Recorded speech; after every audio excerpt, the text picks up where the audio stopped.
Spoilers of the Damned. Hello and welcome to the Spoilers of the Damned podcast, episode number 7. I checked, it is definitely number 7. I'm Tom. And I'm Matt. I'm Chris. And we need an order with this thing. Incidentally, when I edit it, Chris, you are always on the top level, and then Matt, and then me. For some reason, I just always do that. I don't know why. You sandwiched me. I think I did it in alphabetical order to make sure that there was no kind of like favoritism or... Alphabet. Yeah, no, I think seriously, I don't have OCD, and OCD is a serious problem, and I'm not making light of it. But Right. I'm the next step down, where you're perfectly functioning, but you just like everything really, really neat and in order. Right. That's understandable.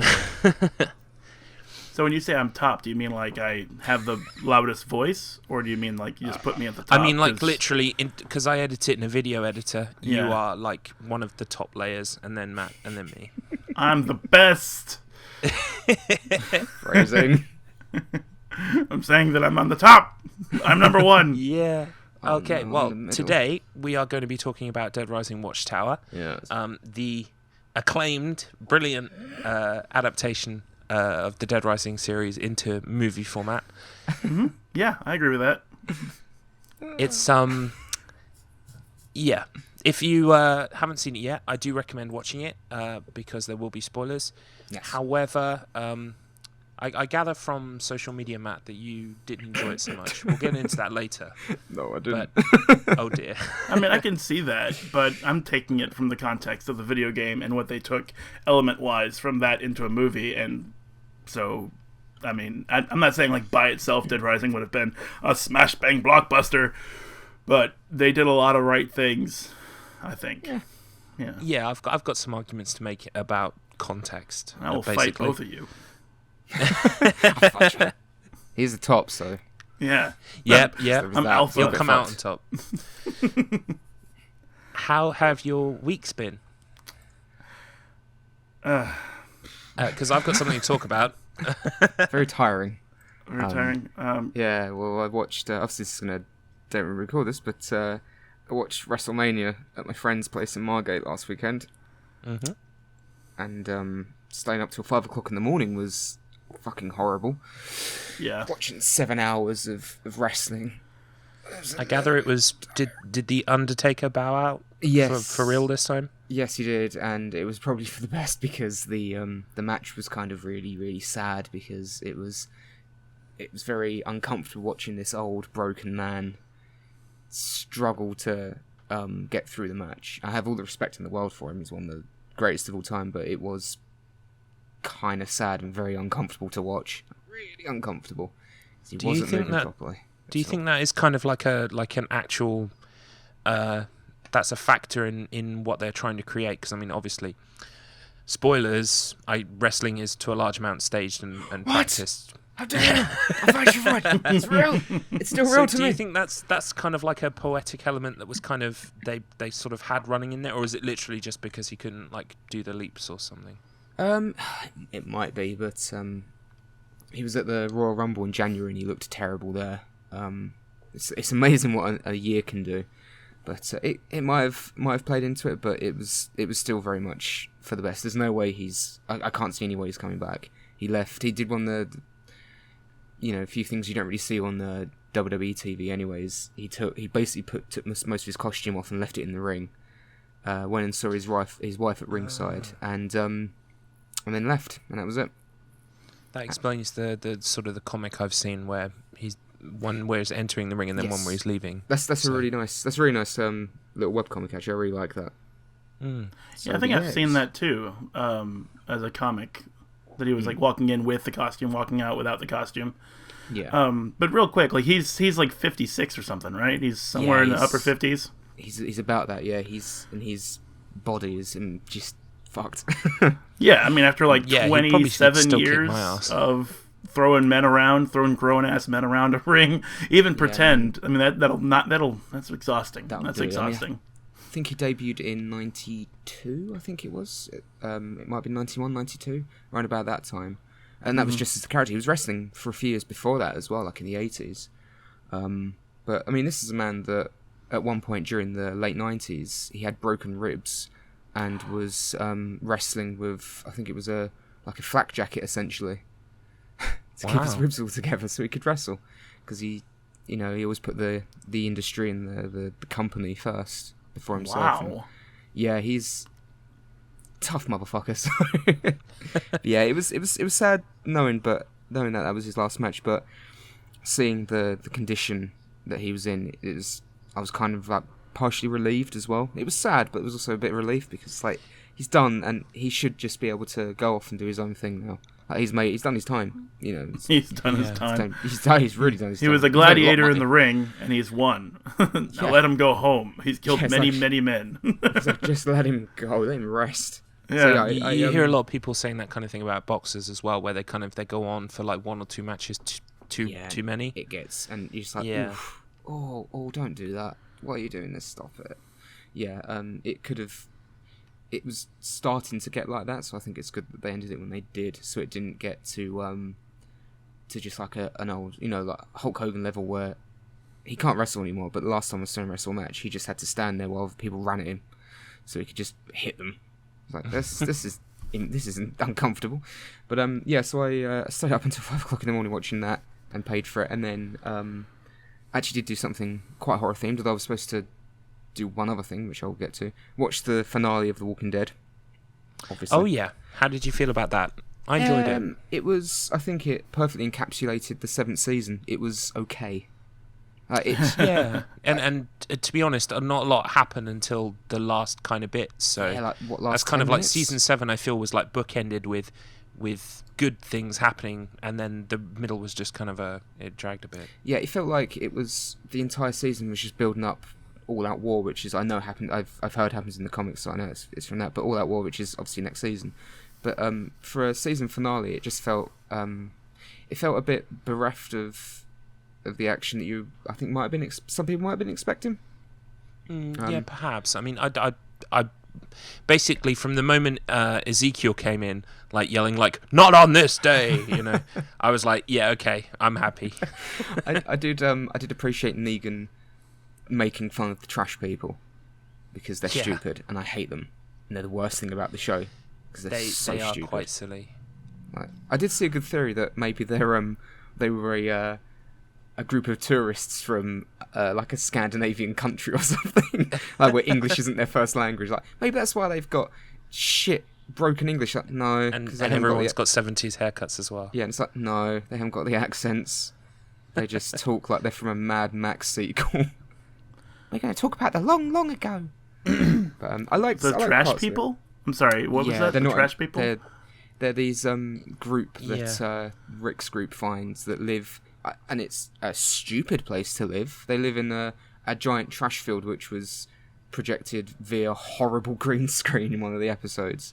Oh god! All They live in like a trash bag area, and they speak broken English. Yes, find guns. Yes, bring guns now. More weapons. Bring guns. We follow. As far as I'm aware, they're an invention of the TV show, though, Chris. Yeah, they are. As far as I'm aware, and I'm pretty sure that I would remember that kind of weirdness. It's sad too because like Rick Grimes was in the hospital for like how long? In that coma, like 3-4 years. I think it's weeks. Weeks? Okay, yeah, weeks. The show's been out 2 years, I think. Like the course of the events in the show has been like 2 years. Yeah, something like that. Yeah, because there are multiple seasons in the comic, so they go from winter to winter to winter. So it's like 2 or 3 years or so. But still, like that's after Rick Grimes wakes up from the hospital. So what I'm saying is, there's a bunch of people who would remember how to speak English. Exactly. Yeah, it's not that far removed to be talking in weird gobbledygook phrases. Yeah, talking about like the sun god. There's I'm keep expecting them to do that, but they don't do that. That's good. That's good. Negan outright made fun of them at one point. It was like, yes. And then intimidated the lead and was like, yes, these are good things. Kill them, please kill them. Kill them now. That's but insane. they got away. But they saved all their budget for the final episode, which was good. For the terrible tiger CGI. I thought the tiger CGI in the last episode was better than any of the CGI throughout the whole season to that point. Yeah, but it was, I don't know, it's just, I did like the fact that no one heard the tiger or the horses. Yeah, you'd hear Stealth the horses. attack. That's for sure. Horses were not stealthy. Yeah, Negan really needs to I think he needs to is to get some new people because they're kind of shit. Oh man. Well, like but he was funny. It was so good. You suck ass, Rick. well, like you could say though that like the people aren't really working for Negan as hard as they could, maybe because Negan's an asshole. Like, He's those a horses. wonderful asshole. Let's ignore the horses and see what happens. Oh no, a tiger. Yeah. I regret my decision. Yeah. Oh man, have you seen the behind the scenes shots of how they did the tiger? No, was it a guy in a green screen suit? Yeah, and Oh my god. Carl tweeted like after the guy who plays Carl. I forgot his name. Yeah. Doesn't matter. No, that's bad. I should remember his name. But anyway, he tweeted something like, that tiger that attacked that guy. It was literally just a guy in a green suit jumping off a trampoline. Lol. Oh my god, the magic of television. Right? Yeah. Oh, that's So awesome. yeah, that happened. And we got a couple of good lines out of Negan when he realised, when he saw the tiger. It's like a goddamn tiger. And then when he realises Maggie's still alive, and I think he says something like, and there's the widow as well, she's alive, guns are blazing. And then runs away. And then as they're driving out, flips him the middle finger. Yeah, that was beautiful. It's like, that's just Negan, that's perfect. I believe he'd do that. Yeah. Yeah. That's Just having Negan's a good character time. from the comic book too. Just sort of like, wow, is this really happening? You know, that kind of shit. He just seems to be having a really good time no matter what. Yeah, yeah. And I And kind of like that.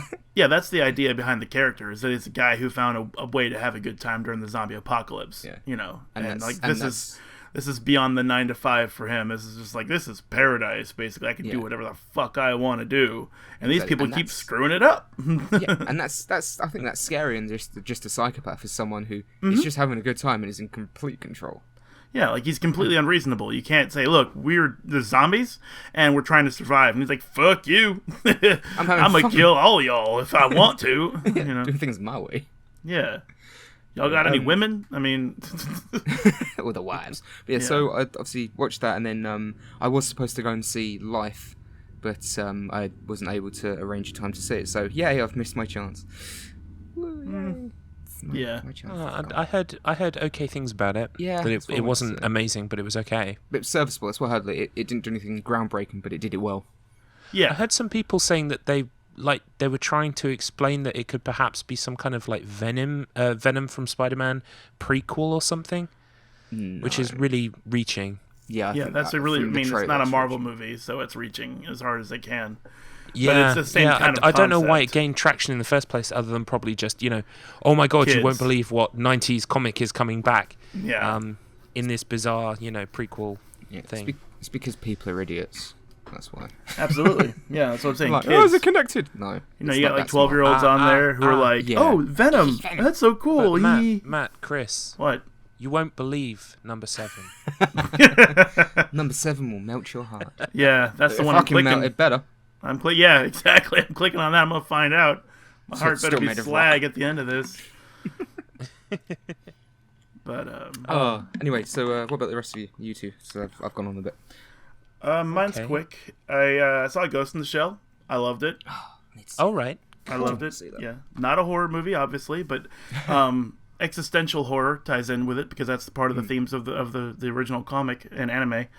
Have you seen the original anime?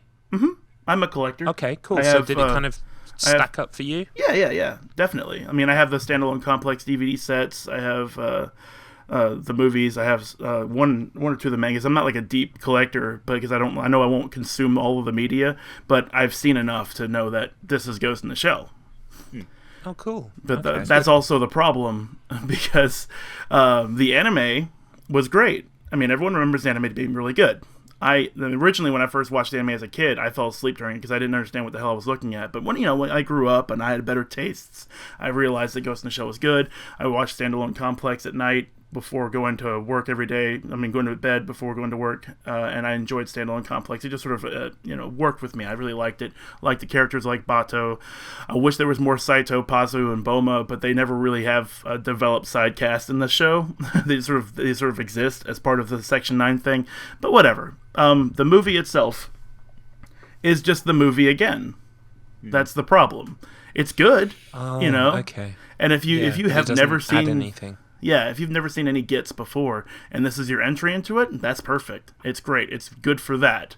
But if you have seen any Ghost in the Shell at all, you've seen this movie already, almost scene for scene. So but it's well done. See, that's the thing. Is I haven't seen the. I'm planning to get around to watching the original at some point. Because I'm pretty sure it's on Netflix. But even from just the trailer for the live action one, it just felt like they were going, well, that's that scene, so we have to shoot it exactly the same as that. Then we have to do that one. Then we have to do exact, because there was obviously all the comparison videos as well showing. Oh, they've actually shot it shot for shot. I'm like, should they really do that? Yeah, that lends the question: who exactly is this new film for? Right. I mean, is it if you're adhering to the original so closely, then clearly you're trying to market to the people who like the original. However, if you're not bringing anything new, and you're just transforming it word for word into a movie, a live action movie, as opposed to an animated one, then surely you're trying to appeal to people who haven't seen it before. So, yeah, it sounds like it. I mean, I still want to see it because it still looks please very go impressive. see it. It's really good. It's really good. I've heard that a lot of fun. it's not doing so well at the box office or something like that. Well, that's the problem with that is it had a $110 million budget. Yeah, and it made $60 million. $60 million is a really respectable number to make. It is, definitely. It's just not the same as your budget. So yeah, it tanked in parentheses at the box office, but people went to see it. It's just, So it's flops. Like no, people throw the word flop around, way too willy nilly. I mean, if a film flops, I assume that's where it's made far less than even half of its budget. Yeah. If it makes if it's costs 100 million, it makes 10.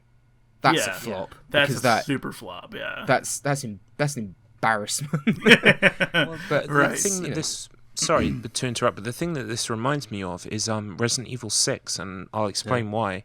That's because with Resident Evil 6, Capcom, instead of trying to make a Resident Evil game, they tried to make Resident Evil, Call of Duty, Gears of War. It tried to make it like a big blockbuster thing.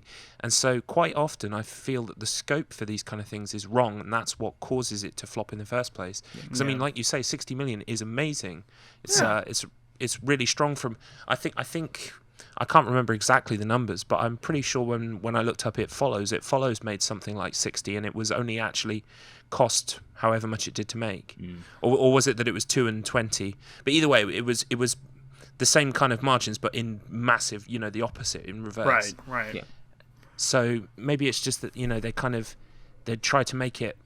Well, I suppose the problem then they run into is that if it doesn't look as good as flashy and special effectsy, people won't go to see it, so you have to pay out the money to do that. And you got to get the big star as well, which costs even more money. Yeah. They could have gone without ScarJo in this. They could have gotten budget or discount ScarJo, whoever that would have been, because Motoko is a robot anyway. Her emotional range is pretty limited. You don't need to have a high-end top actress to play as her, and everyone else was just. They're just another cast. There wasn't anyone else A++ celebrities in the movie except maybe Beat Takeshi as a Japanese actor. Oh, I love Beat Takeshi. He's in it.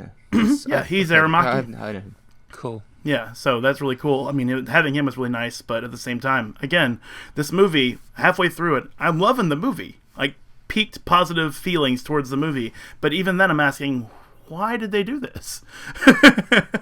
Why did they do this? Because it's just the anime again. And while I could watch the anime again, I could also watch this just as enjoyably. It didn't need to cost 110 million to put this in front of my face. If this is for me, I kind of wish they didn't do that. But I also love the fact that they did, because it's the only way. In this day and age, for me to get that Motoko back on the screen again, because they did another anime in Ghost in the Shell universe with a different Section 9 cast, and I don't think it did very well, but I didn't watch it, so I don't really know. But just because it didn't have Motoko in the way that I remember Motoko, I wasn't interested in watching it. So well, it seems to have breathed life. I don't know active Ghost in the Shell as a franchise has been recently, but I also heard the other day that they've announced that there may well be a new animated film from the same studio that made the first one. Yeah, and if that's true, So that's it's amazing. definitely generated interest and kind of like rejuvenated the franchise, but yeah, at the cost of sort of Hollywood's 60 million Right. pockets. Now, see, this is where it turns into the horror part of my week, because I was on Twitter and I was following a guy on Twitter. He basically said, I saw Ghost in the Shell, and if it wasn't a bad adaptation, it would just be a bad movie. And I mean, I don't like to let people get to me like that, and he wasn't telling it straight to me, so it was not like he was attacking me or whatever. But at the same time, I've seen the movie. I'm a Gitz fan. I'm assuming this guy has to be, because he can judge whether or not it's a good adaptation or not, in his mind. And I'm thinking, there's a lot of scenes in this movie that are one for one, scene for scene, word for word, taken out of the anime. Yeah. If that doesn't make a good adaptation, what does? That's true. You know, and if this person can't determine that, like, the logic train really quickly to determine that it's at least a good adaptation, whether or not it's a good or bad movie doesn't matter. Whether it's a good adaptation could easily be seen.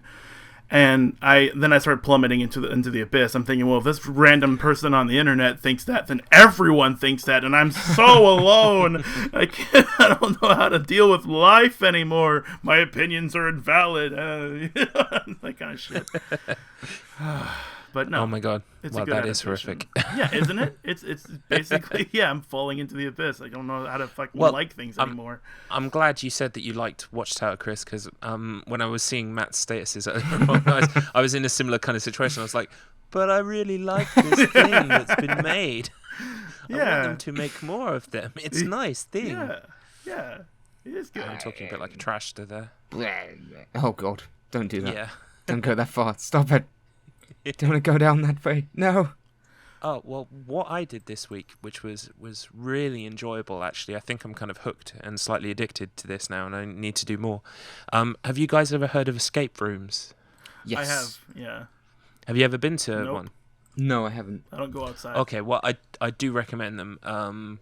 It depends, obviously, on where you go, how good they're going to be. But for anyone who doesn't know, the idea of an escape room is basically it's a real-life room that someone has set up in such a way so that there are kind of like puzzles and challenges you have to do in that room to get out. If anyone's seen the Crystal Maze, it's basically like the Crystal Maze. I don't know if you'll know the Crystal Maze, Chris, probably not. But it's Is it the porn? Crystal Maze was kind of not quite. Not although quite, okay. in this age, there is probably a version of it that is. Yeah. The Crystal Maze was a game show where kind of contestants get locked into rooms and they have like a timer and basically they have to perform some kind of challenge to win a crystal, and then at the end of the game, everyone can use the crystals to get more time in the final zone, so to speak, to kind of win Okay. prizes. That's cool. And it kind of had themed areas like Space World, Amazon World, that kind of thing. And I just realised that Amazon World sounds like a storehouse for like Amazon products. Welcome to Amazon World. I was thinking Wonder Woman, but yeah, that's that too. Well, the escape room that I went to was themed. It was kind of essentially Saw themed. I mean, it was a bit tongue-in-cheek, a bit over the top and cliched, but it was essentially you're hitchhikers. You've been hitchhiking across Texas and you've been kidnapped by a guy called the Butcher who's going to kill you in an hour when he gets back from buying a new chainsaw. So you get put into the room, you're given an hour, and there's kind of like a TV on the wall that kind of has a timer counting down, so you're aware of the time. And essentially, there are things, you search around the room, you find things written into the walls, like scraped into the walls. You find padlocks, and you have to work out the combinations. And it's kind of video gamey in that way, but it's in real life. And I don't know if I recommend this to everybody, but I did this with my wife. And that was an interesting experience. It was kind of like couples therapy, where you shout at each other, "That's not the right number," it doesn't work. But it was really cool because the room that we were in, it was kind of like a 2-part room, and there was this big kind of like locked gate in the middle between the two rooms. And we kind of worked out, well, that means obviously once you get out of this room into that room, it's kind of like the 2 halves of the hour. So we were working really well together trying to get this door open. and there was a padlock which we'd had literally no idea what the numbers were. We'd found a number on the wall. We tried that on one of the padlocks, and it worked. Okay. But one of the padlocks, we couldn't figure it out. Okay. I looked through the gate to this other half of the room that was in pitch blackness, and kind of shone my torch across, and I could see a calendar with Mummy's birthday circled on it in big numbers, and I was like, oh my god, that's the 19th of April 1904. Try 1904. We tried it and it worked. So it's that kind of thing where you have to be observant. You just have to kind of look around, try everything, and it's essentially kind of gamey in that way. And I said to the guy afterwards, we managed to escape, which was cool.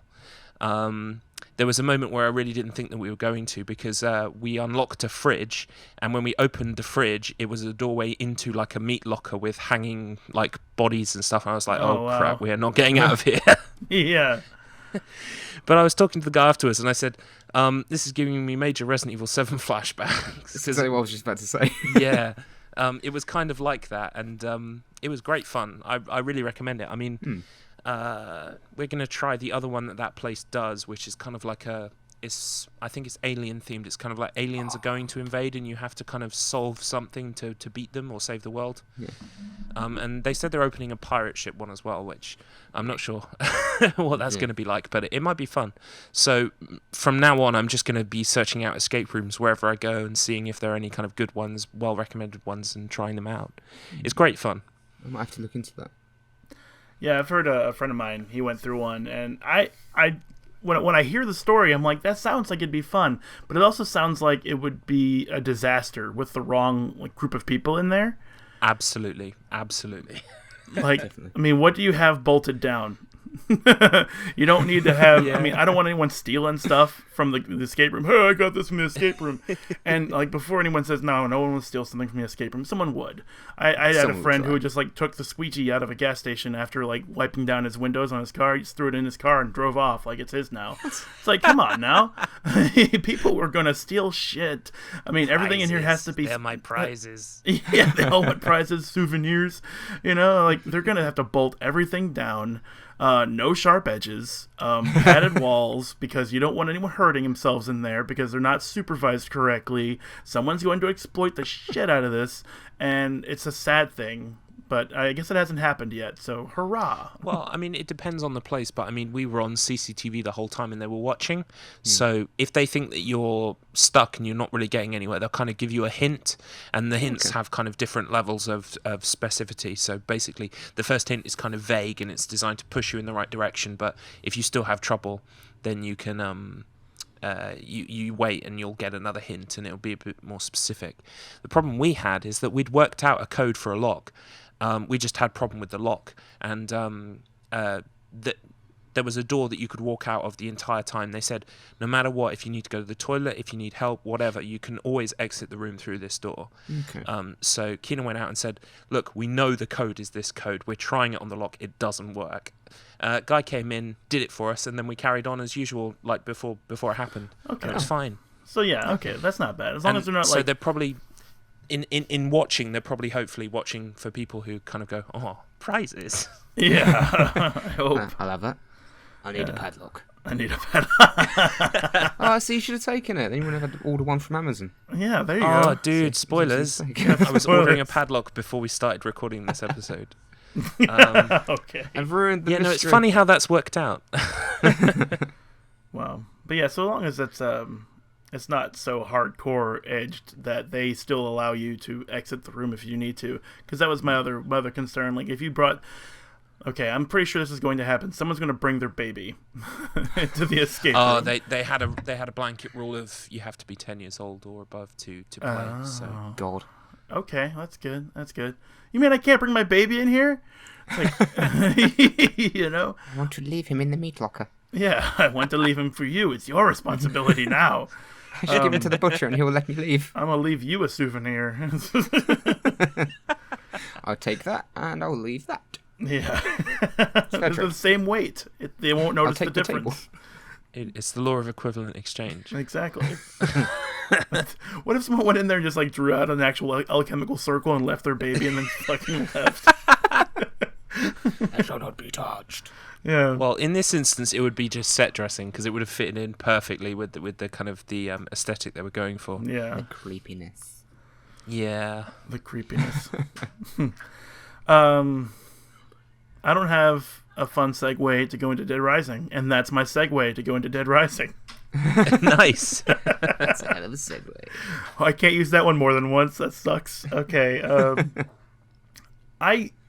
I feel like we should talk about Dead Rising. It's been about a half an hour, so let's go ahead and bring ourselves into that. Yep, I've sure. got it. That's fine. Got it. Okay. So you're saying they were watching you on CCTV, yes? Mm-hmm. Okay. From a Watchtower? Oh! All right. Oh, I'm going to go and kill myself. See ya. Yeah, I remember, I think Tom said to watch it without expectations because, and that's what I planned on doing anyway. It's a Dead Rising movie. The Dead Rising video game is the Dead Rising video game. And if our audience doesn't know either one of those things, it's zombie schlock. So don't hold it to too high of a standard, you know? Yeah, I think this is the type of film that would help if you are a fan of the video games, which is something you can say about most like film adaptations of video games, but I think if you're not a fan of the games, because it is, I do believe it is set between 2 and 3.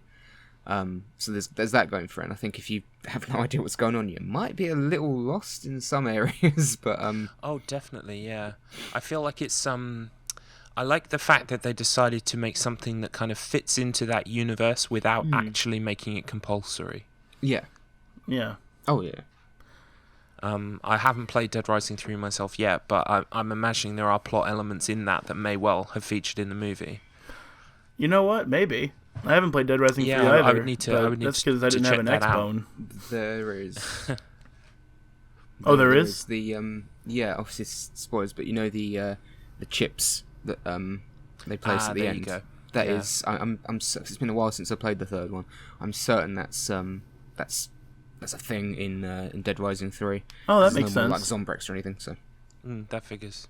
Yeah, that would be nice because Dead Rising 2, you had to get Zombrex for your daughter. You had to get 3 Zombrex minimum because you had to survive 3 days.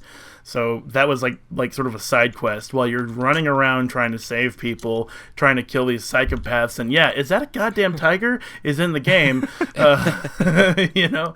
And I remember thinking, man, I need to get Zombrex. I need to get Zombrex. I need to get Zombrex the whole time I was playing Dead Rising 2. So when you get to that guy who will sell you Zombrex for money, I was like, oh, I know what I need to do now. I need to get me a lot of money. I'm going to come to this guy right here, and I'm going to get me the Zombrex. So any Zombrex I happen to find would just be bonus. And that worked out pretty well for me. But as far as the movie goes, like, just overarching review, thematically speaking, it fit in the universe. It had enough nods to the video game that made it feel like it was the movie of the video game and not like Resident Evil's first movie where it was just a movie without acknowledging the video game outside of Umbrella, zombies, and the name of the game. I like that Frank West wasn't a actual like person like running around with zombies around him. I also did not like that Frank West wasn't a guy running around with zombies around him. yeah, I wanted that. I wanted him to suplex a zombie at least, you know, or grab them by the ankles and spin, and throw a zombie into a wall or something.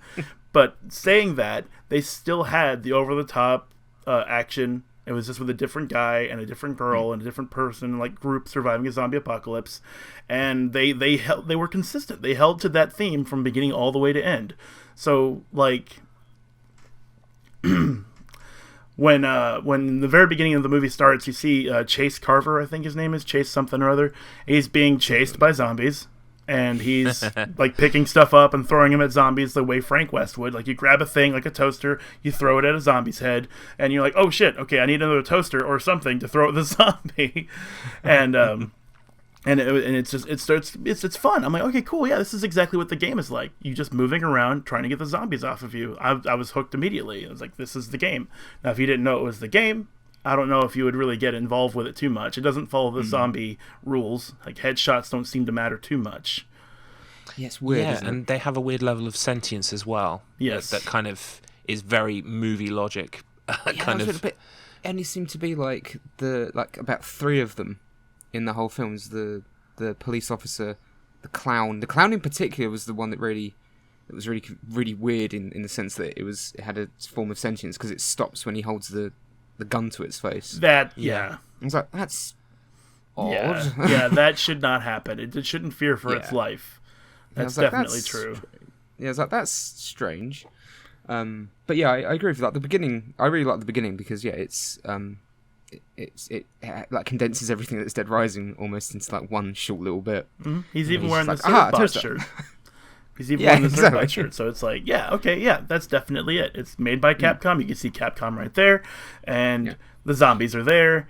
And I liked it. I thought that was pretty great. I even liked how he put the screwdriver into the door frame to hold the zombies back.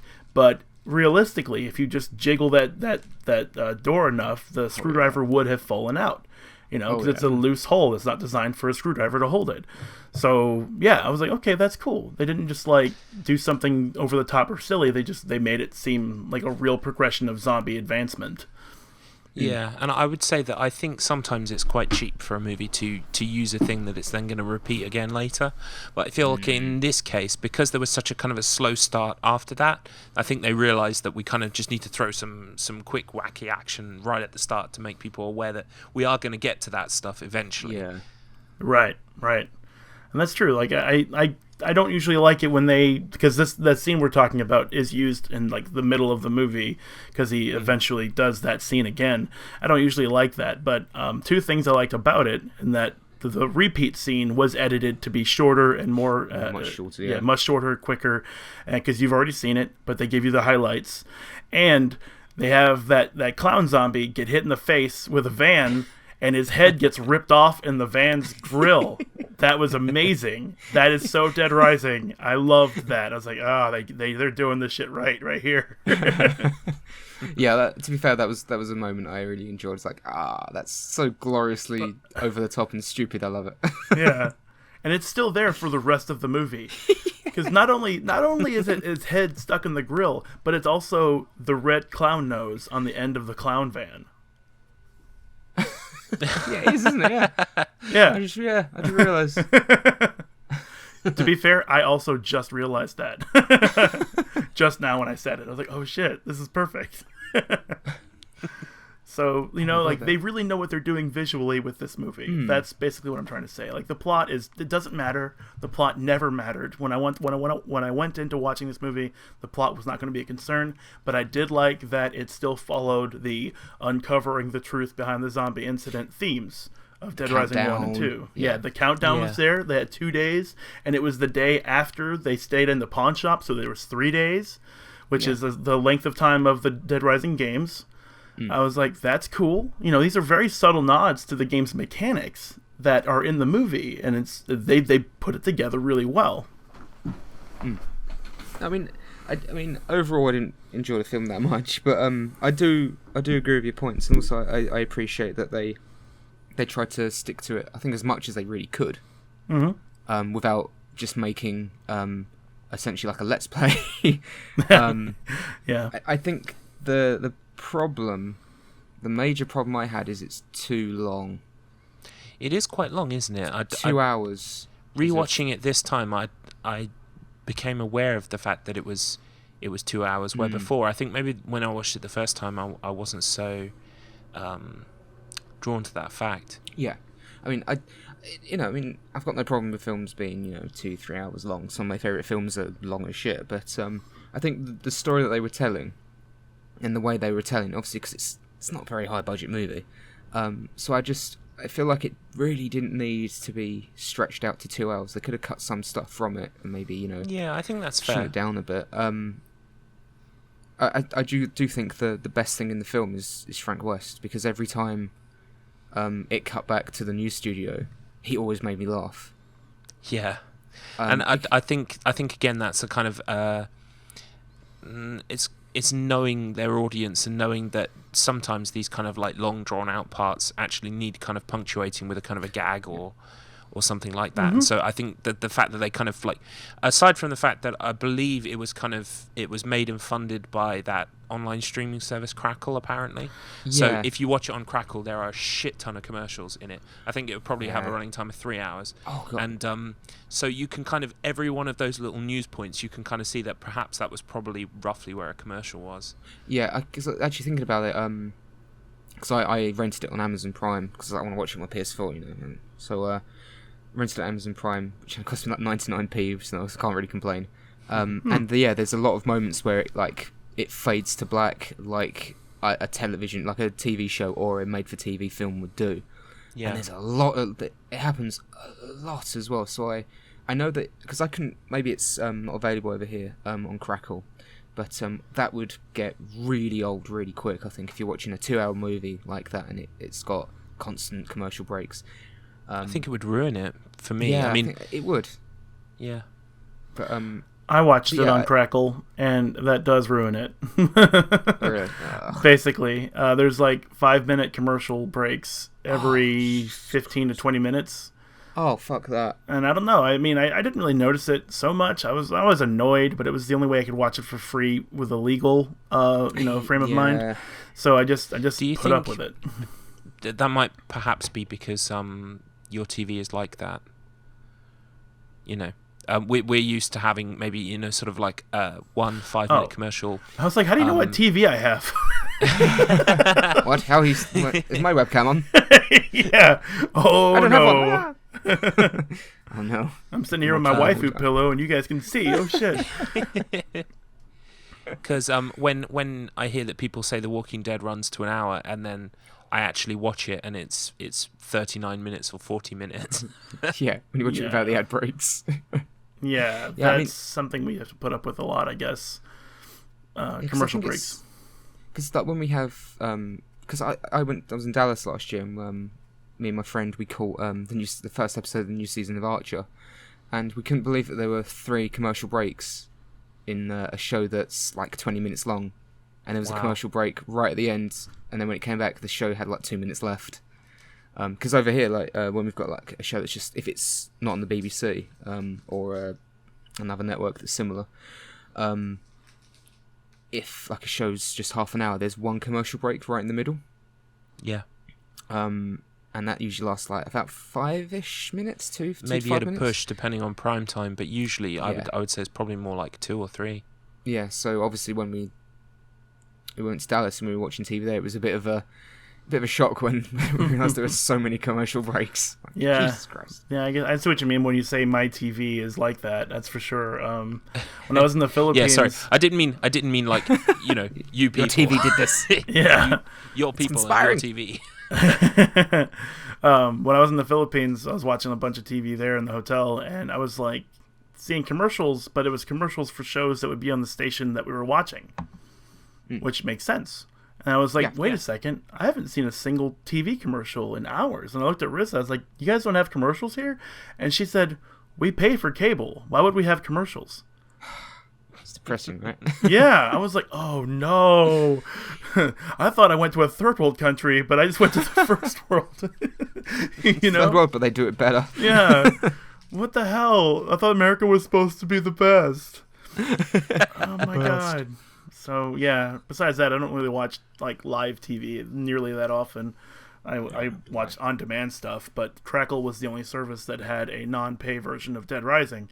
So I went ahead and used my PS4, and I didn't have to sign up. I didn't have to give them any information at all, which was really nice. I just had to Dead Rising Watchtower search, watch, and I was watching it. I was like, oh, that's cool. But then like every 15 minutes was a 5-minute ad break, and I had to endure that. And it was the same ads every time. But at the same time, I just looked at my cell phone. Was like, whatever. Go on Facebook, and I see you guys are talking about an unrelated movie. That's cool. And back to my movie. So it sucks to know that there's those fade to black moments in the movie itself, built for ads specifically. Yeah, but I mean, they did usually. I'm pretty sure after most of them, it would start again with the news, like the newscast. Yeah, I think so. Yeah. And those got really good, I think. The newscasts, I think Rob Riggles was great for Frank West, but Oh, yeah. this performance as Frank West made me feel more like Rob Riggle's cosplaying Frank West. Yeah, because he had it was like the same suit that he wears in Off the Record, and Yeah, with the gold chain. yeah, I was like, really? But he always made me laugh. I mean, I think the best part is when he's talking about, it's like, well, how would you survive? And he talks about who would kill first, and then he seems to just like kind of go into some kind of like trance or like post-traumatic stress disorder as he's talking about it. He gets a 10-yard stare, sort of like speaking off into the distance. Yeah, I like that. Yeah. And then you take Mum and Dad out next. So they're the last, and you're okay. And he just kind of just like stares and says like the distance. And I like as well when he's just saying, "Oh, I wouldn't kill you. You know, I'd let you eat me." No, I'm just kidding. I'd crush your face in with that TV. Just that one. That one over there. Yeah, that one over there. The big one. Yeah, I thought that was great too, because like zombie fans like have that running in their head most of the time. Like I've had a friend who's a zombie fan. He was talking to me. He was like, "Right now, what would you do if this all was a zombie situation?" And I was just like, I mean, that's one of our favorite games. Quite often when we're in queues, actually, we sort of say like outbreak, and the other person has to kind of say what they would do if immediately we started looking around and seeing people chewing each other. Which is kind of a fun game when you're in a queue, because if there's one thing about us guys, us British, we love to queue. So oh yeah. If there's one thing that people in the queue want to hear is outbreak. What? Yeah. Kind of. I should clarify, amongst ourselves, we don't yell at the top of our voices. Outbreak! Okay. Actually, that might help in the rectifying amount the of queue people. situation. I don't Yeah, I know need to if keep you're that in being mind. sarcastic right now. I still don't. That's fine. We'll move on. I'll try it on the trains when I'm on my way to work tomorrow. Yeah. Oh, there's no There's- seats. it's just Outbreak! It's that kind of idea, like you go, the person next to you goes like, you know how in It Follows they had that, while they were out on their date, they had that game like, who would you like to swap places with? And Right. they were looking around at people. It's kind of like that. You kind of go, oh, well, you could climb up on this awning and you'd probably be okay for a minute. You could grab one of those things and use it. Kind of in a Dead Rising style, you know. Yeah. Where would you go? What would you grab? Kind of thing. The orange juice. The orange juice makes everything better. In my situation, I was actually at a rock club, dance club kind of thing. The only time I've ever been to one, and the last time I'll ever go to one.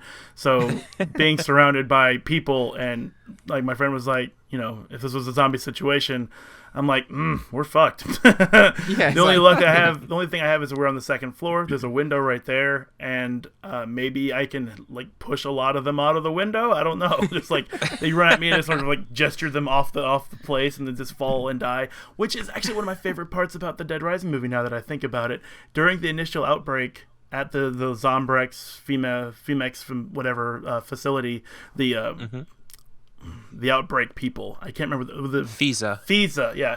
FEZA, FISA. When FISA was doing their like Zombrex thing, making sure everyone's okay before they got evacuated during the zombie outbreak. After another zombie outbreak starts because the Zombrex doesn't work, people were just like throwing the zombies off the side. And the zombies would fall, hit the ground, get back up, and they'd start chasing after Chase Carver or whatever his name is. And I was like, that is awesome. I just really like that. Like that's how the zombies like move. They just move over the wall, you know, and because somebody's like trying to defend themselves and they don't care. They're throwing zombies off the wall. Yeah, and, not my problem. Yeah, not my problem. And it was so good because you didn't have that moment where in like Dead Rising 1 when the old lady is just walking over to the barricade because she sees her dog and she opens. That's one of my favorite parts. Yeah, she opens up. Madonna. Yeah, No one stops there. She just like pushes two people off. I'm like, this is really stupid. You couldn't think of a better way to let them come in. It's because a really frail old lady sees her dog. Yeah. And there are loads of people there that can't stop her. Yeah, because she's now a Bean her super over the villain. head. I don't care. Bean her over the head. I don't want to die. Yeah, exactly. Just She's had her time. She's had her time. It's our time now. I don't want to get eaten. Right. So yeah, I thought that was really cool because like it just sort of, you know, is a new way to approach the zombie spreading thing instead of it just being like someone stupid being stupid. Yeah, which happens a lot. So yeah. Yeah, well, I mean, it does play into the games a certain amount, but obviously getting on spoiler territory. Yeah. I liked the fact that there were kind of like machinations based on kind of like government and the idea of chipping people and things like that. Yeah. So it was kind of like there were some comments in there sort of like based around things like, you know, kind of false flag attacks and stuff, which I thought was topical considering sort of like the way it was engineered into a zombie story. Because quite often zombie story, it's just, oh, shit's gone wrong. You know, something's happened. Either someone read a book they shouldn't have allowed, or some goop of some kind has entered to the food supply, or radiation or like something. That. Yeah, and I think they kind of, I don't know, because the way I see Dead Rising Watchtower, and I think we kind of touched on it earlier, is that it's kind of like, it feels like a link between games, as a kind of like a sort of like a background piece of it's just kind of like background tapestry that kind of like links things together. That's the way I see it anyway. So I like the fact that it kind of worked these kind of threads in and kind of allowed them to carry on towards things like Dead Rising 3, Dead Rising 4, you know? I did like that it felt like it belonged in the universe. Like, it Absolutely. did feel like it was... I really... I mean, I'm saying positive things about it, even though I didn't really like it. But it's because, like, you know, I still took positive things from it. But, yeah, I like the fact that it did feel... It felt like it was in the same universe. And because of that, I think it's... Despite the fact I didn't enjoy it too much, I still think it's one of the better video game adaptations I've seen, like, film-wise, because it's... I think it did it right, where it's a companion piece as opposed to... that's what I was spending 2 minutes trying to say. It's a companion piece. Sorry, keep praising the movie, Matt. Keep going. It's like one of those. It's like one of those Halo books that you kind of, you know. Yeah. I don't read Halo books, but well, it's unlike the Silent Hill, the Resident Evil films, where they frustratingly try and do their own thing, but then put characters and places from the games in them. But it's more frustrating than it is pleasant, because it's like, yes, but this character doesn't belong here anymore, because this isn't the world from... This isn't the same world that character is from. This is weird. Why you stop doing this? Why is Vincent, played by Jon Snow, why are you doing this? Why is he a love interest? Why is he not the creepy... That's kind of reinvention as opposed to augmentation, isn't it? It's annoying because he has like the best line in the entire Silent Hill series, when he just like completely fucks with your head. But I'm going off topic. Right. Yeah, it's too. I still think it's too long. It's a drag, but it's got things I like. I definitely agree with you. I think it's a fair point to say that it could have been punchier, and that wouldn't have been a disservice to it. That would have helped. Yeah, a bit faster paced. You can see the kind of elements that me and Chris, I guess, kind of like, you know, we didn't let the length get to us as much, so we can we all agree on those elements are there. It's just maybe it could have been kind of punchier. Condensed a bit. I mean, I know it didn't have a massive budget behind it. I get that. And I think they probably did the best that they could have done with the budget they had. Yeah. I just think maybe condensing it a little bit more punchy, a bit faster paced. I mean, like the first proper big action set piece when he makes the weapon that he uses like 3 times. It's like, come on. I mean, even that it felt a bit sluggish and a bit slow. And I was like, this should be like really fast paced, where he's like just mashing through and, you know, in the games. And they do that later on. But yeah, just speed it up a little bit, you know. Just make it really fun. And it felt like they could have, because it was tongue in cheek at moments, but I feel like they could have gone a bit further at times. Like, so it was a bit not wacky. But I suppose they had that when the cutaways with Frank West, where it would remind you that this isn't completely serious. Yeah. Well, the thing is, Walking Dead. The thing with this movie, though, and the thing with the Dead Rising game, because I've been thinking about saying something about this for a long, long time. The Dead Rising game, the first time when I was playing it, the first one, and it became more than just a zombie smash-a-thon, was when I was saving the survivors. And the first survivor, it was in a jewelry store. It was a woman who was suffering from PTSD, like really, really badly. And I had to save her, and she wouldn't. I remember her, yeah. Yeah, she wouldn't move. You had to do something to like get her to calm down so you can carry her out. And at the time, I didn't even have an HD TV. I was still using an SD TV, and I couldn't. Oh God, and I couldn't read the dialogue Dead very Rising well. was the game that made me go out and buy a HD TV. Yes, just as planned, I'm sure. But she was talking about how she saw a zombie eat her baby. Yeah. Can you imagine yeah. anything more horrifying than seeing your baby being eaten by zombies? And that And again, like, sorry, but that Sorry, go on. that carries Go on. on into this movie because there's a number of cases where they make it more real than it needed to be with the zombie like horror. Like you have the school bus when Chase is going through there, and there's school kids who are zombies inside the school bus because they were probably trying to like get refuge, and the driver was still there, but they all turned into zombies because they were probably all bit. Then you have the other side character whose daughter was taking Zombrex every day on the nose, keeping her from being a zombie, but she turned into a zombie anyway because the Zombrex wasn't working anymore. She joins in, and then you have I've got something to say about that character in a little while. Okay. Once you're finished with the point you're making. Okay, and then later on, there's early in the movie during the FISA phase where everything's under control. You have a father carrying his baby with like a chest pouch thing. Yes. And he's just like, he's holding this baby, trying to like, keep everything cool. And then later on, you see him eating the baby out of the chest pouch like it's a fucking horse feed bag. And I was like, God and there's damn kind it. of I like that there's a heavy realism there, but there's also as kind of a zany surrealism as well, and almost a kind of dark humor. Yeah, kind of punctuating that. It nailed that from my experience in the Dead Rising game in this movie, which is one of the reasons why I like it so much. They knew what they were doing the whole time. It's very clear. There are some parts that are a little off. It could have been a bit shorter, I guess, but for the most part, they nailed the theme. I wonder if that's kind of meddling on perhaps the sort of the financing side and the idea that it was going to be a streaming thing on Crackle, because now that I think about it, you can sell a lot more commercials for 2 hours than you can for an hour and a half. That's very true. Probably. Which is a shame because this could have been punchier.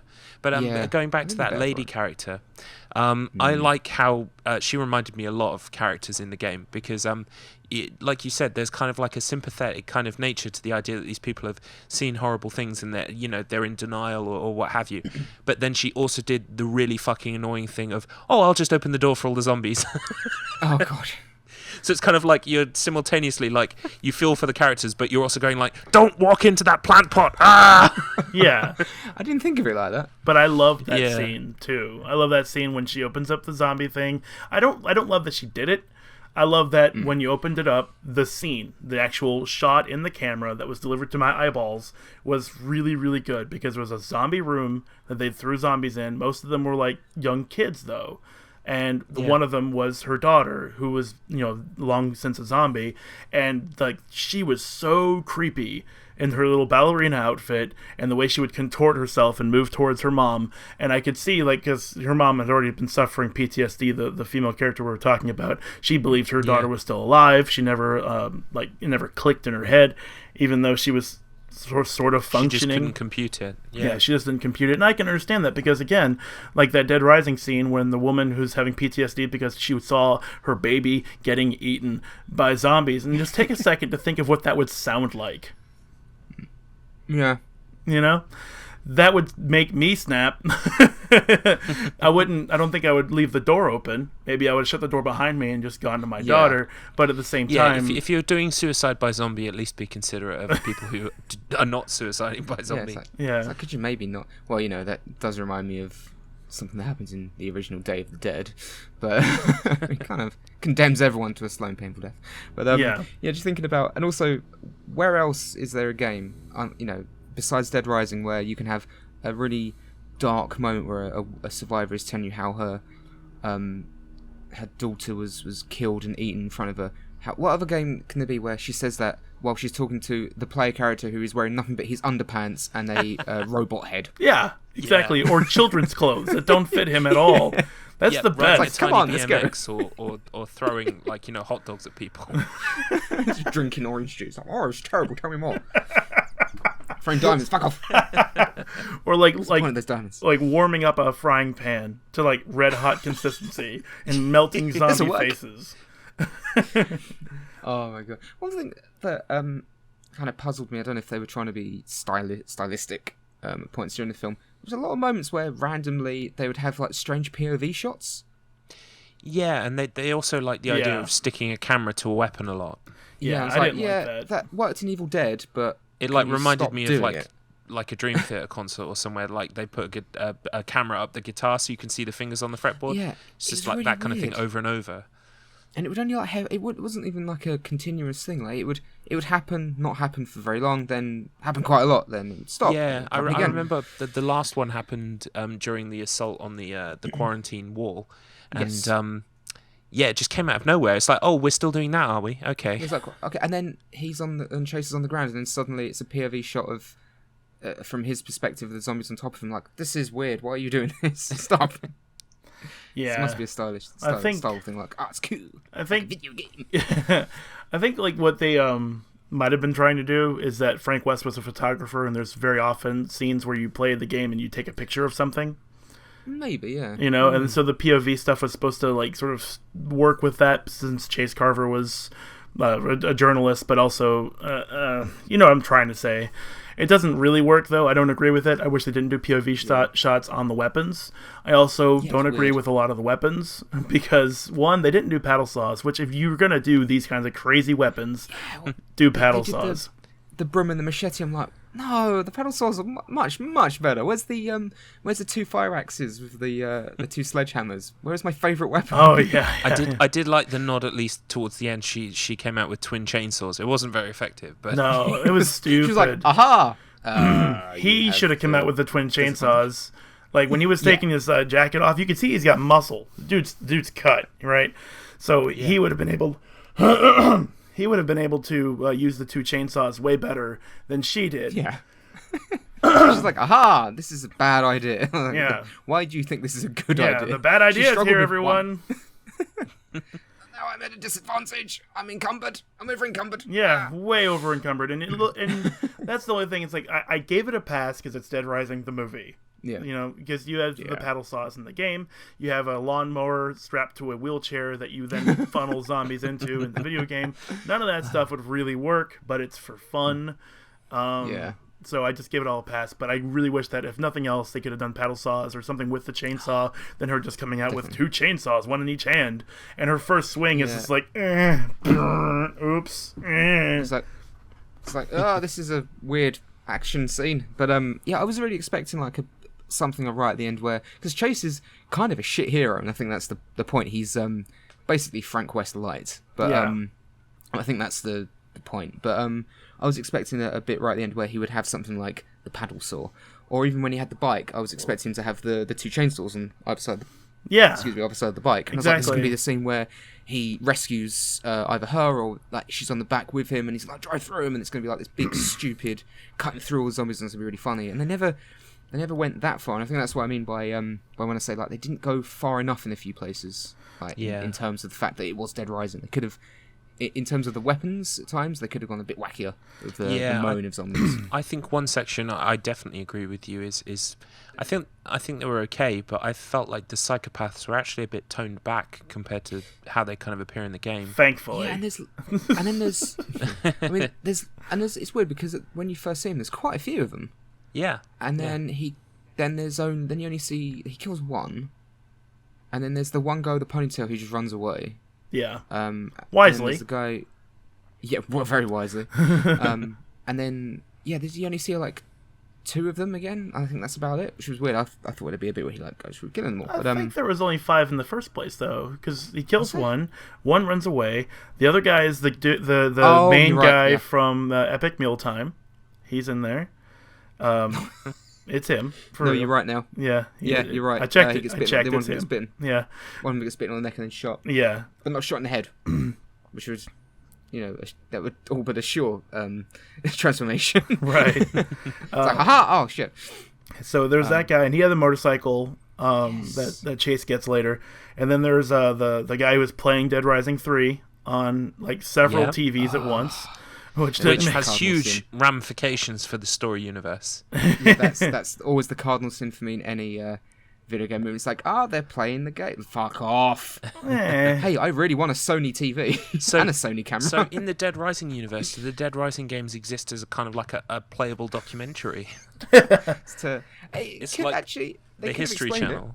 They could explain where it's to lessen the impact so people aren't freaking out about it all the time. Like if they had like an excuse like that, I'd be okay. But it does the thing I hate in video games. It's like, I haven't seen all of it, but I've seen that clip of the Hitman film where he walks into the room and they're playing Hitman. Really? Yeah. And Oh, man. Yeah, it doesn't bother me nearly that much, actually. as long as they're like either actually playing it with a controller that's actually real in real life, I'm okay. Like I've seen TV. Oh, go ahead. No, sorry. I like the fact that even when he's not looking at the screen and doing anything with the controller, the game's still playing. Yeah, that's what I don't like. Also, he was incredibly greedy. He had it on like 3 or 4 screens. That is just not necessary. Yeah, it's like I need this. Yeah, I need all the distractions. Yeah, exactly. But the other thing is, like, I saw a TV show, I think it was Supergirl, actually, where a kid who is just, nobody likes him. He's playing video games. I hate seeing that so damn much. But he's playing video games on a stylized television series of sets. I can only call it that because it's supposed to be one TV, but it's actually like 11 TVs in a diamond shape. But they're all like separated, like with different like picture frames. So there's all these like black lines in between everything, and there's no fucking way he's playing anything on that goddamn TV. Like, yes, this is. I need more hindrances. Yeah, exactly. I can see less. But also, with him playing the Dead Rising 3 game in the universe, you can imagine that Frank West, since he has a book deal, might have made a video game about his experience. I love that they're making statues of him. I love that too. The props. There's like billboards for Zombrex in the movie. There's the Frank West the statue, which is really cool. There's so many things that make the universe feel like it's a real movie universe, story universe that isn't just like shot in some dead place in Alabama somewhere where there isn't anything to identify anything at all. It was really, really well done. Like they put money into this, and I think it's really good. Sorry. You can find that statue in Dead Rising 4 as well. You get an achievement. Oh wow! Yes, I have seen it. I don't think I got it because I'm trying to push Dead Rising 4 out of my mind. But I'm gonna go back to it. I've decided I will go back to it, but probably after I've played 3. Yeah. God, I really like it. But yeah, I think the thing is, I really disliked it when I was watching it. But I'm now starting to realize that there was a lot more in it I liked than I realized, which is strange. But it's good as well. It shows that's that, right. One of us. I can dislike a film overall, but still see positives and take the positives out of it. I'm not like a lot of idiots that I know seem to think that I just despise everything. Like, no, I just I can still like parts. Ghost of the film, in the like Shell. 0 out of 10, man. Worst movie ever. I can't believe they spent $110 million on this or whatever. And she's whitewashing. Like, but it's like, well, it's gonna sell more, isn't it? It's a movie made in America. She's a robot. She's a robot. That's two things. I really don't want to have to get... I'm going to get into it right now. If Japan wanted a movie for Ghost in the Shell that was live action with Japanese actors and actresses, they would have filmed it in Japan where it fucking belongs. And we would have imported it because we're fans of Ghost in the Shell. And no one would have been mad about that. But if you have a movie that's like, let's say The Avengers, and somebody made a cock-up of it or a parody of it in like, let's say India, and they cast all Indian actors, it's an Indian movie. Let them do that. Yeah. It's okay. Don't be mad about it. Don't be like, oh, they're brown washing the Avengers. Shut the fuck up. God damn. One, ScarJo would have sold the movie, and honestly, I wouldn't have even known about the Gets movie if they didn't throw that out there. So it was good advertising. Unfortunately, the whitewashing thing is damaging overall to society, and I think it's bullshit. Because 2, she was a robot. 3, no one got mad about Bato not being Japanese, or Vera, or Togusa was actually Japanese. That was good, I guess. But it doesn't really matter unless you're a racist. Nope. Oh, I'm so mad about that. Tell us how you really feel. Dude, every time you say Gits, I'm just thinking of like a movie about actual Gits. Just now like there's a movie called The Gits. This is a British horror movie right there. Gits. It's be starring Danny Dyer. Gits as an acronym goes in the shell. Like, in case anyone listening doesn't catch on to that, it's an acronym. Gits.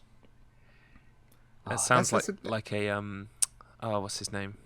It's the guy who directed Snatch.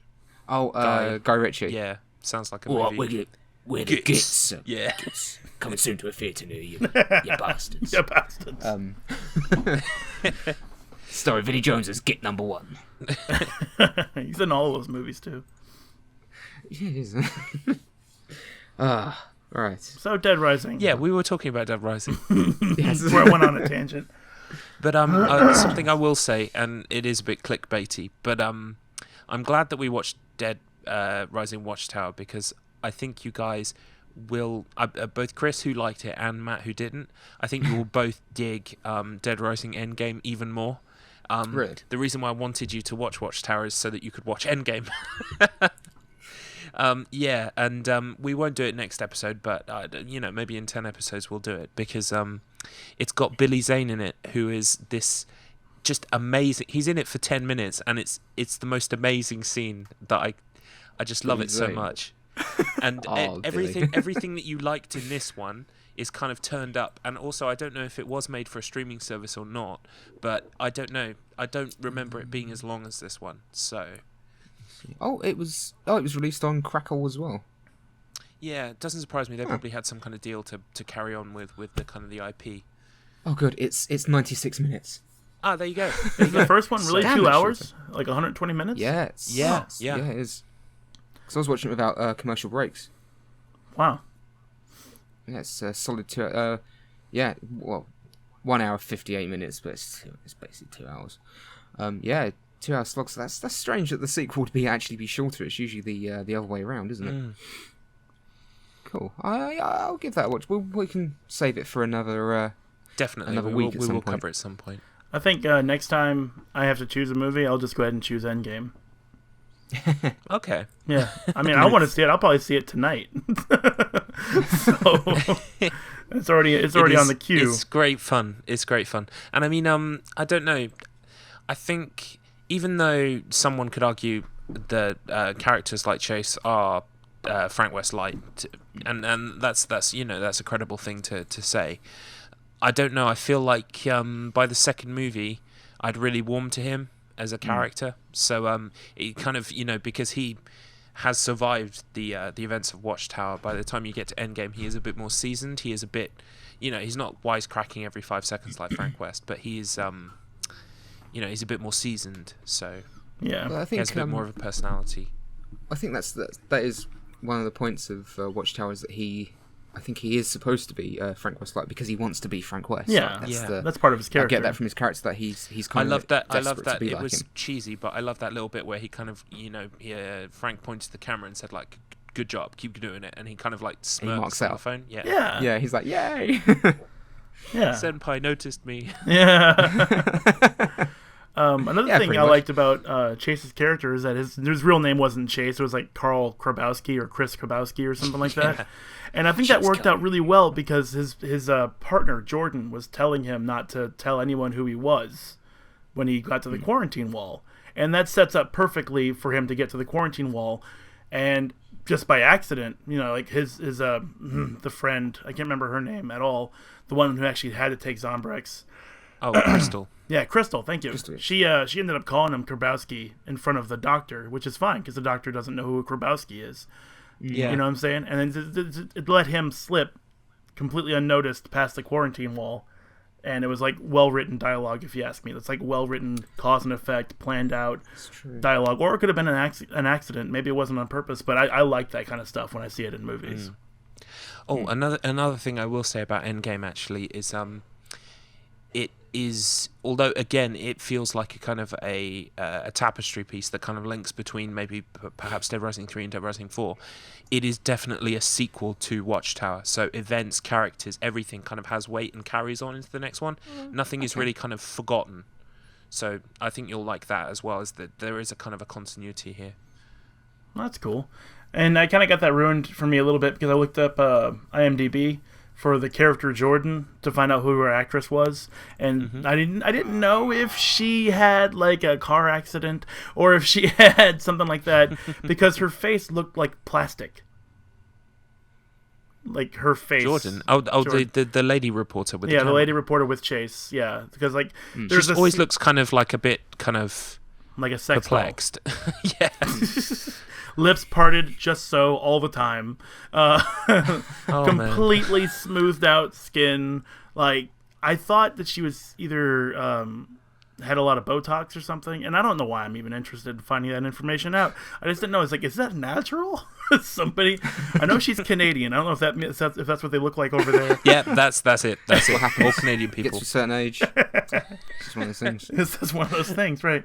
I mean, makeup is makeup, sure, but at the same time, I just wanted to know, because like Mark Hamill, for example, Luke Skywalker, he had a car accident, a motorcycle accident, something like that, and he actually had facial reconstruction surgery, and you can't really tell in the movies, which is great, but in the Star Wars Christmas special, you can tell he's wearing like a whole lot of pancake makeup to cover up some of the stuff that he's got going on. He looks like a Ken doll. It's creepy. Yeah. That special is just all kinds of special. Yeah. It's also kind of horrific. horrific. Interesting. It's different, isn't it? Yeah. I've seen it like twice, and I really wish I didn't see it at all, ever, but my friends are like, we should watch this. It's Christmas. I'm like, fuck. That JonTron clip just springs to mind. I imagine, when the Wookiees are talking to each other and you have literally no idea what the fuck's going on, and then I just hear JonTron in my head going, "It's my favorite." Right. God. The best of the worst that Red Letter Media did for the Christmas special was really funny. Yeah, it's a really good one. You guys keep mentioning Red Letter Media. I'm going to put their link in the link to their channel in the comments below, because I really need to start watching their stuff. So many people I like and listen to say, Red Letter Media is what they aspire to be. So yeah, and it's a good thing to aspire to be. They know movies. They what we're doing here is similar to what they're doing, except we're watching movies that are actually fun to watch. They watch movies that are shit. Pain. Yeah, for a lot. They put themselves a lot more pain. Oof. A lot more pain. Oh shit! Some of the stuff they've watched. Yeah. Jeez. I've seen some of the stuff they've watched. Well, I instantly have seen Extra as well, and they're right. It is a surprisingly really good horror movie. But maybe we could watch that. Sorry, what's that? What movie was it? Extra. It's a British horror movie from the very early 80s, I believe. Okay. Spawned a lot of interesting sequels of declining quality. Is that the one where the alien possesses a father, and then the father yes, comes out of a woman somehow? Yeah, yeah. Okay. Let's be careful what we say, because it's good. We maybe at some point because I already had a film in mind, but okay, no, some other time Extra we'll good, cause we'll put a pin in that. It's visually a really interesting movie. Yeah, I've seen the Red Letter Media video on it, so I know what you're talking about.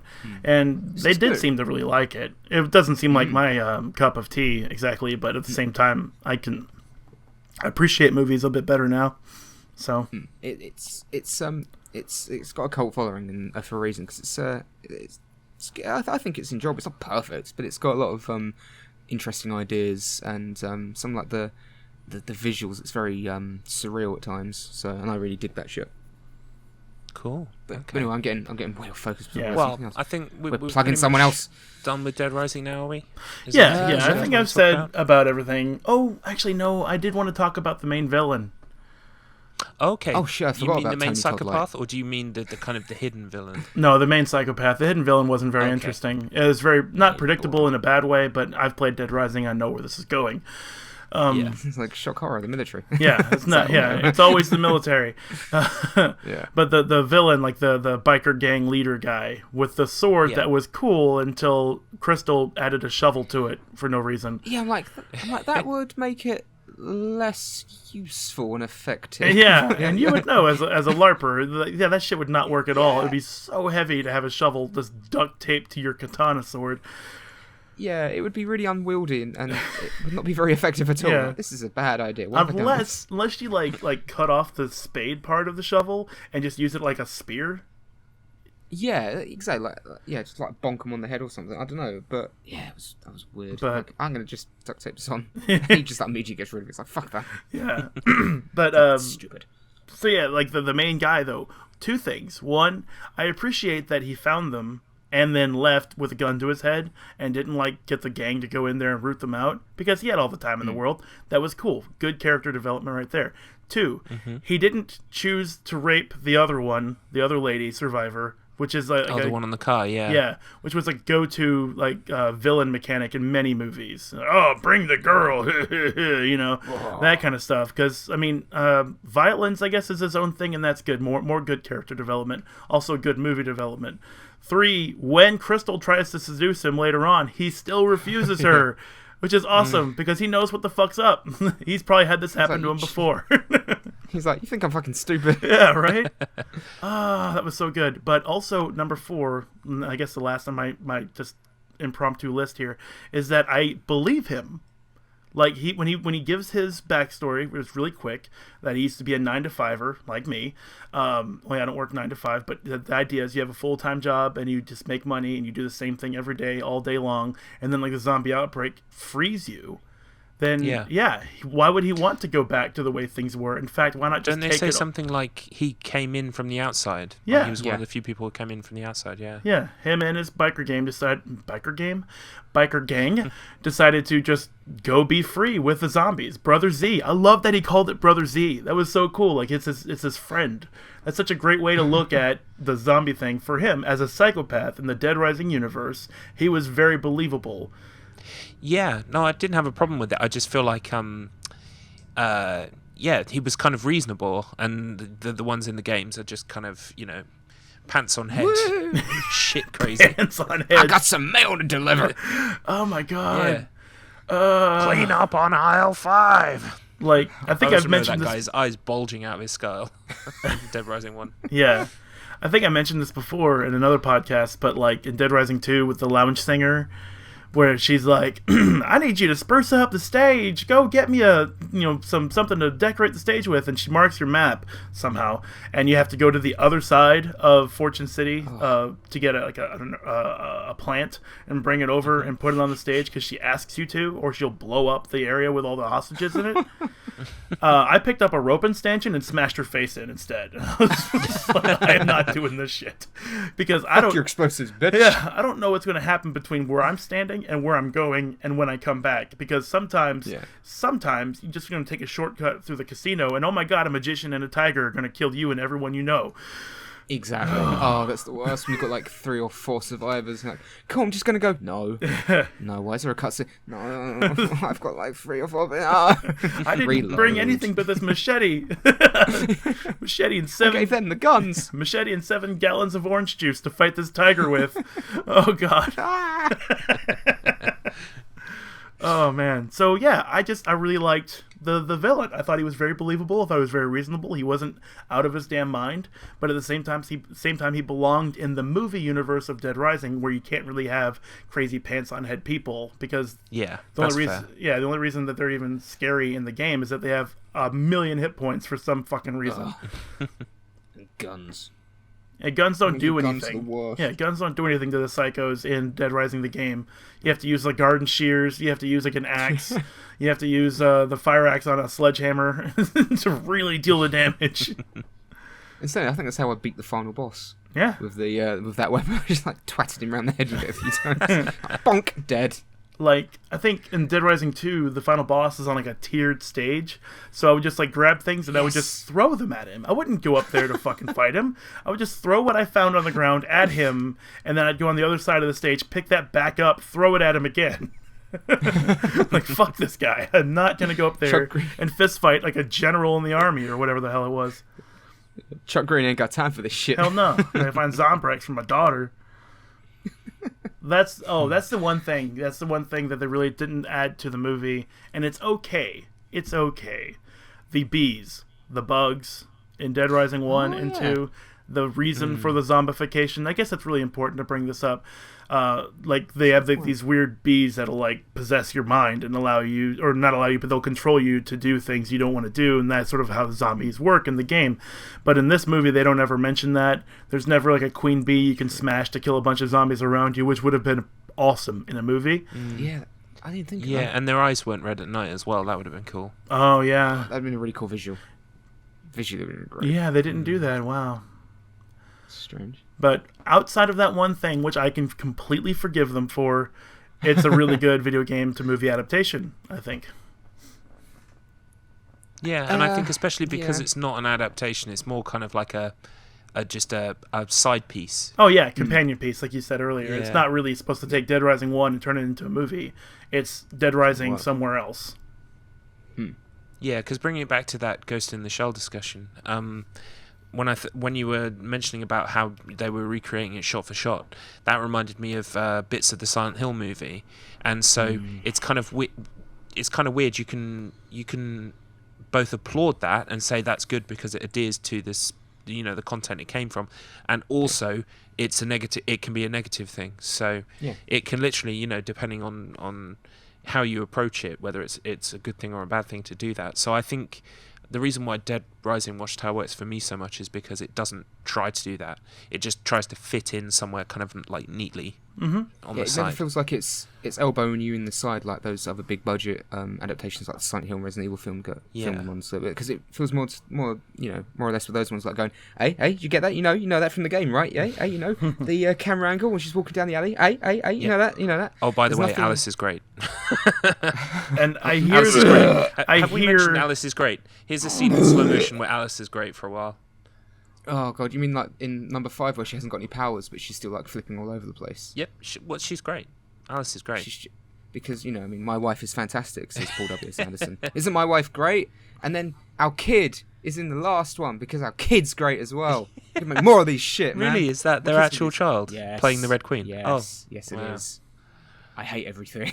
I hate the world. I hate Paul W. I wish he could go back and make decent, because Event Horizon's not a great movie. It's Event Horizon is really good. I love Event Horizon.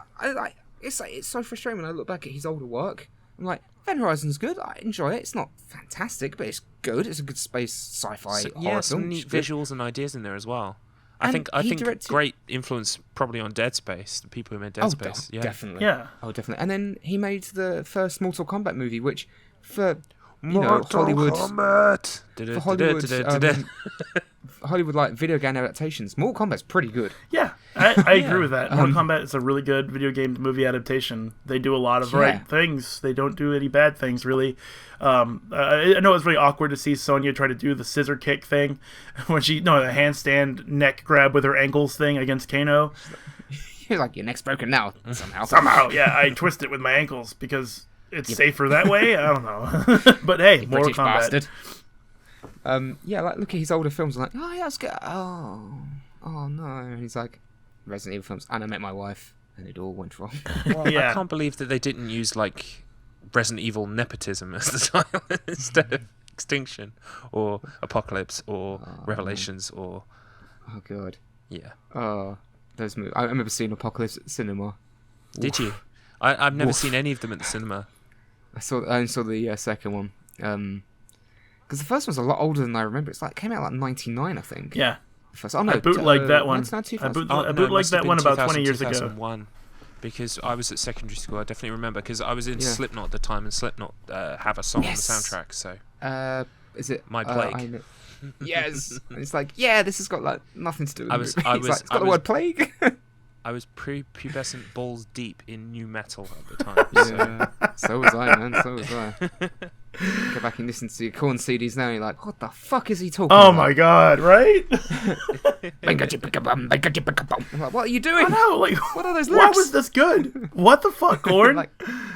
Oh man. I'm a fake on an age. It's like, oh god. Like, it's like, I used to love this. I used to really think this was the shit. Yeah. I think a lot of that had to do with I didn't know whether or not this was good yet, but I'm going to find out eventually. And then on my own time, like 17 years later, I'm like, this was definitely bad. When someone says Resident Evil, the first one, movie to me, the very first visual I get is, the dogs, they've had ham stuck to them, like growling, right? And then like I hear My Plague playing, and the music video for that, they used clips, and she does the cool little runny wall kick thing. Yeah. That's the first thing that comes into my head. I hear Slipknot and I see a dog with like meat stuck to its head. You're like pasta sauce. That's a weird movie. Oh man. But yeah, track again. Let's never watch the Resident Evil movies for this podcast. Can we do that? Oh no. Promise. We have to at some point. Shit. I'm gonna take my desktop mic and swallow it whole in an act of seppuku. Let me just get this off my desk here and I'm sure that'll translate The only well way- in MP3. Okay, I'll say the only way I will ever watch those films ever again is if it's for fucking charity or something. There's some kind of like charity live stream. I think that would be the only time I do it, because at least then I'd be suffering for a good cause. Yeah, maybe like someday we'll do the first one or something, and then kind of like add our thoughts on for the kind of the rest, so we don't have to spend a lot of time on it. Yeah. So I go to work crying the next day. But I can't do it. I can't do it. I want to like hold a teddy bear and rock in my chair while it's on in the background. But So, well, this sounds, Matt. What are you doing? I'm not playing games. But with that in mind, what are we going to be watching for our next podcast? Yeah, I do believe it's Matt's choice. It is indeed. Well, we're going with a bit of a zombie theme again. We had The Walking Dead, then Dead Rising, which I like parts of, but overall didn't.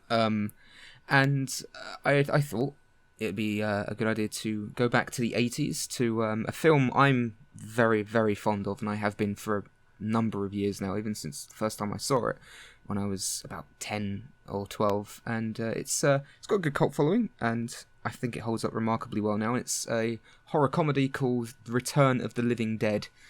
I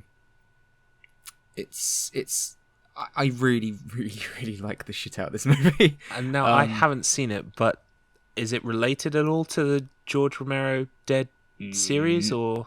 No, they make reference to it, and the references work, and they make the film funnier for it. And it's just a really fun, really silly. It's very silly, but it knows exactly what it is. It's actually quite a bit creepy in elements as well. There's one bit in particular that always creeped me out when I was a lot younger. But That sounds good. It's got my favourite, it's got one of, if not my favourite, zombie design ever. It's up there with Bub from the Bub from Day of the Dead, and the zombified Flyboy from Dawn of the Dead. He's up there like they're like my two favourites, and there's one in particular in Return of the Living Dead which is just design wise fucking awesome. But yeah, it's really fun, it's really funny, it's got a really, really good 80s rock punk soundtrack. Oh, cool. This sounds like my jam. Yeah, it was the first time I actually heard something by the Cramps, and I love the Cramps. But it's directed and partially written, I think, by Dan O'Bannon, who famously was one of the script writers on the original Alien. Oh, really? Yes, and I think it was one of the only films he ever directed. It's good. It's really fucking cool. So that's my pick for next week, because I want an excuse to watch it again. And I want to share the love. all right. No, sounds good. Oh, and incidentally, I've just remembered something. This is going to be really weird sticking this in there, but I am just going to do it. Do you guys play the Telltale Walking Dead series at all?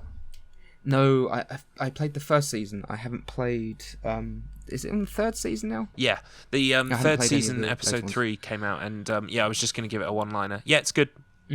Yeah, Oh, okay. It's the same. It's good. It's the same. Okay, game. I do want to go back and play them at some point. Yeah, they're just making the same game forever and ever, and that's fine. It's just like the show. It's just the same shit. It's the show in the comics. Same shit. It's always depressing. Yeah. Everyone dies. Yeah, grief the porn, end. basically. The problem I have now is that my head is just programmed with JonTron clips. So literally, I was just thinking about that game, and in my head, JonTron's going 10 out of 10, best game ever, best game ever. Nah, Oh man. I don't really want to talk So about yeah, the check Walking it out. Dead It's game. good. Okay, Like, I if might you do like at it, some you point. like it. That's great. I'm glad. I don't want to put any more time into that at all, or any Telltale game for that matter. Except for the Back to the Future Telltale game. That's an actual legit adventure game. That was so good. Yeah, and it's good. Yeah, It's good. And the problem is, if you're not a fan of the kind of, they have, especially in season 3, they've left a lot of the puzzles by the wayside. It started in season 2 and it's gotten worse in season 3. Basically, it is just kind of an interactive story now with choices, which is fine because I'm a sucker for this shit. They can make it till I die and I'll be happy. But it is becoming less of an adventure game and more of a just kind of a narrative game. Mm-hmm. That's my problem with Telltale games. Is they're just narratives now. Yeah. And like Yeah. I love Borderlands. I deeply love Borderlands, but I cannot play the Borderlands Telltale game because there's just nothing going on at all. Well, I've heard it's very good if you like Borderlands, so... Well, they're wrong. Okay. Whoever they are, go tell them It's they're wrong. It's one of the few Telltale games I haven't played because I'm not really into Borderlands, but I've heard it's good even if you don't like Borderlands, you know? And also, while you're telling them that they're wrong, go tell Aunt Rhodey that everyone's dead. On the subject of point-and-click games, because I'm a sucker for point-and-click adventure games, I discovered a game this week called Thimbleweed Park. Yes, I saw the trailer for it. It looks good. Yeah, it's made by the creators of Monkey Island and Maniac Mansion. Yeah, Oh, wow. yeah. And I've watched the trailer for it, and it looks like a proper old-school point-and-click adventure game. Yeah, mixed with kind of elements of like the X-Files and Twin Peaks. Yeah. I'm like, this I haven't played it. I've bought it. It's on my list. Steam. I do want to get around to playing it at some point. It looks right up my alley, and it looks because I love point-and-click adventure games, and obviously the only real like not high budget, but more mainstream versions we have now are the Telltale point-and-click games, Yeah. which are just more visual novels essentially now. We just make your own. You decide the fate and all that stuff. But I miss all the like stupid puzzles that a lot of them had. I'm like, why would I combine this with this? Talking to everyone, desperately trying to get some kind of clue. I like that. Yeah, like I have a piece of sandwich bread and some mayonnaise, and I have a needle or something, and I need to get a key. So what I'm going to do is I'm going to put mayonnaise on the bread, slide it under the door where the doorknob is, use the needle to push the key out of the other side of the door. It's going to fall on the bread, and I'm going to use the needle to grab the bread from under the door and pull it towards me, and now I have the key and I can unlock the door or some bullshit like that. Yeah. Yeah, I'm like, I miss that. Like, of course. Yeah. Oh, that escape room had a cool thing where we had to put a magnet down on a string down a drain pipe, and I was thinking, yep, I think I'm sure I've done this in Silent Hill, maybe in Resident Evil, definitely in Definitely Adventure Silent Game X. Right. But there's another new game out this week that interested me called Blackwood Crossing. I don't know if you guys have heard of that. No. We're doing this show back to front today, but I don't really mind. It's kind of, it looks a bit, it's kind of like Indie Darling, kind of this is a game about, interpersonal relationships and stuff, all that bullshit that people rap. But it has some interesting things. It has like kids with masks and kind of, it's got this kind of like surrealist kind of tinge, horror, kind of like vaguely horror tinge, which kind of interested me. So I want to check that out, and I want to check out the what was it, Thimbleweed? Thimbleweed Park. Yeah. And since you guys are talking about Thimbleweed Park, just really, really, really, really super fast, they did remake Full Throttle in HD, or not HD, but like they re-released Full Throttle. It's a point-and-click adventure game. It's my favorite point-and-click adventure game. It features a biker who likes to do things the rough way. Like, instead of like doing the whole mayonnaise thing I was talking about with the bread and the key, you just kick a door open because he's a fucking biker. It's awesome. But there's also like weird things, like if you find there's a minefield somewhere, so you have to get a box full of robot stuffed animals that will walk forward so you can find the landmines, that kind of thing. So it's also got wacky puzzle solving. It's one of the bump that out there in case no one's played it yet. You should play it. It's got a great soundtrack too. I do want to, because I know it's the same people that did Day of the Tentacles. Mm-hmm. Yeah, is it not Tim Schafer? I'm pretty sure it is. I'm pretty sure it's the whole pedigree, because it was like mid-90s when that came out. Yeah. Awesome game. I'm going to keep my eye out for that then, because I've got the remastered version of Day of the Tentacle on my PS4. And what I like about that is that you can have the clean HD drawings, which or you can have the original pixelated graphics. Yeah. I like pixel art. And also it's got the music as well, the two different music. I like when they do that, because I'm not a huge, I kind of dipped my toes in adventure games, but I'd never played the Monkey Island games, so when they did those HD remasters, I like the fact you could switch at any time between the new graphics and the old graphics. Mid-conversation too. Like, there's no limit. Yeah, that's it was really good. I was very happy, very impressed with what they did with that. Had it on my PS3. It was so good. Just hit triangle. Now you're in HD land. Hit triangle again. Now you're in the old days. Like, so good. So good. Y'all want to start an adventure game podcast? Well, I think to be honest, I think our remit covers it because we're talking about stuff that is just kind of Yes. not necessarily horror, but also kind of like dark or has themes or atmosphere, and Yeah. 99% of those fit into it. Yeah, it can come from anything. You know, that's the Yeah. good thing about this podcast is that, like, honestly, horror can come from anything. So it's good to be able to talk about that without constricting ourselves, talking specifically about things that are genre labeled horror only. Yeah, and Yeah. I mean, the one thing on my list, I'm definitely going to track down, find a way to buy it, install it this week. It's probably on GOG, but is I Have No Mouth on a Must Scream, which I've never played before. It's I didn't it's, know until it's not perfect. Yeah, I didn't know until this week that the guy who wrote the original story was actually there making the script for the game and recorded the voice for the computer as well. So Oh yeah, he voices Arm. yeah, Or Am, sorry. Yeah, he's great. I highly recommend. I'll put a link in the notes below. Anybody who wants to read that short story, I Have No Mouth. It's great. It's really grimdark. Good. I love that shit. Yeah, and the point and click kind of adventure game. I heard it's got endings and different kind of. It's all this stuff I love. So I'm definitely going to check that out this week. It's great, and I think it was Harlan Ellison. Harlan Ellison. Yeah. Yeah, he's got a brilliant voice as well. Like, his voice is perfect for Oh for man, I can't wait. I'm definitely going to pick it up this week.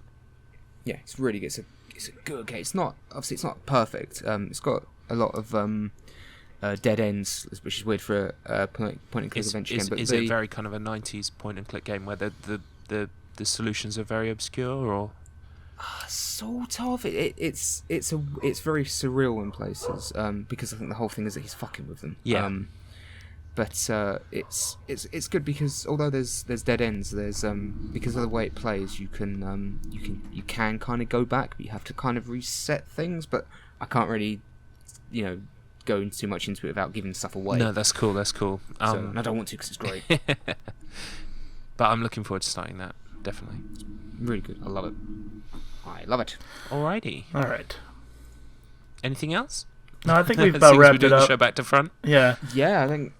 I think that's it. Yeah, I think that's it Excellent. for today. I think I'm good. Yeah. Okay, well, everybody go and watch Return of the Living Dead, which sounds like it's going to be really, really fun. I love it. Yeah. And we'll catch you next time. Bye for now. Yes. See you All later. right, see ya.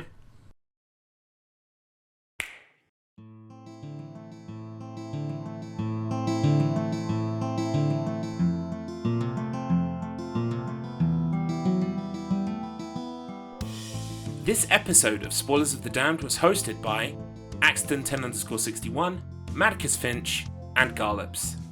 To find out about us, as well as join the discussion on our Discord, check out all the links in the description below. Please feel free to leave a review or rate us on your podcast app of choice.